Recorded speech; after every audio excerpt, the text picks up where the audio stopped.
One afternoon, as a young boy, I went out to play with my friends. The day was hot and the ground was dry, with patches of water scattered around from a recent rain. As we were bored, I stumbled upon three tiny catfishes struggling in the mud. Their small bodies were caked in dirt and gasping for air. My heart sank at the sight without hesitation, so I scooped them up, deciding I would take them home and give them a second chance at life. I placed them in a small container filled with clean water and named them Paul, Cynthia, and Pauline. To me, they weren't just fishes.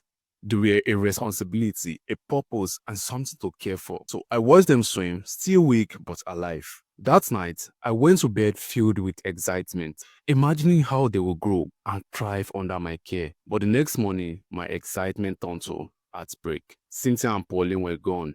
Whether it was the stress of the move or their fragile states, they didn't survive the night. Only Paul remained in the container swimming. I felt a deep sense of loss, but I was very determined not to let Paul meet the same fate. So I poured all my energy into taking care of Paul. I made sure his water was always clean, fed him regularly, and also learned what he liked best. Slowly but surely, Paul began to grow.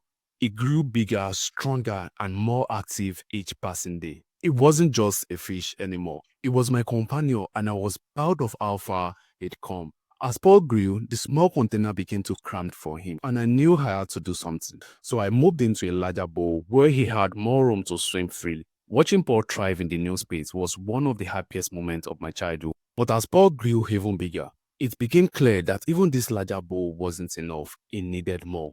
The day finally came when I had to let him go. So I carried Paul to the river near my home. It was bittersweet, spent so much time caring for him. And now I had to release him into the vast, unpredictable waters of the world. As I lowered him into the river, I watched Paul hesitate for a moment before swimming away, disappearing into the current. Paul's story has stayed with me ever since. And as I reflect on it now, I realize how much it mirrors the journey of life, especially the relationship between parents and children. Just as I cared for Paul, parents pour their resources, energy, and care into raising their children. Give them names, nurture them, and provide for them, hoping they will grow strong and resilient. No matter how much care is given, life is full of challenges and uncertainties, and not every child will thrive in the same way. Some, like Cynthia and Pauline, don't survive the pressure and struggles of life. Whether it's due to circumstances beyond their control or the weight of the world, they falter and are unable to continue. Others, like Paul, manage to adapt and thrive, thanks to the support they receive or their own resilience.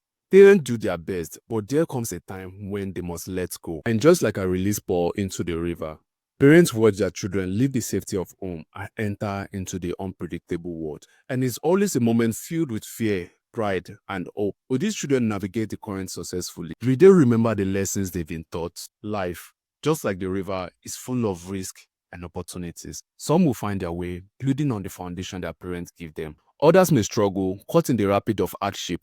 But ultimately, it's up to each of us to take what we've been given and create our own path. Paul taught me that no matter how much love, care you receive, you must face life on your own at some point. Parents can only guide us so far. The rest is on us to go, to adapt, and to keep moving forward, no matter how strong the currents of life may be. And just like Paul, no matter how far we go, we must never forget where we came from, or the hands that nurtured us along the way.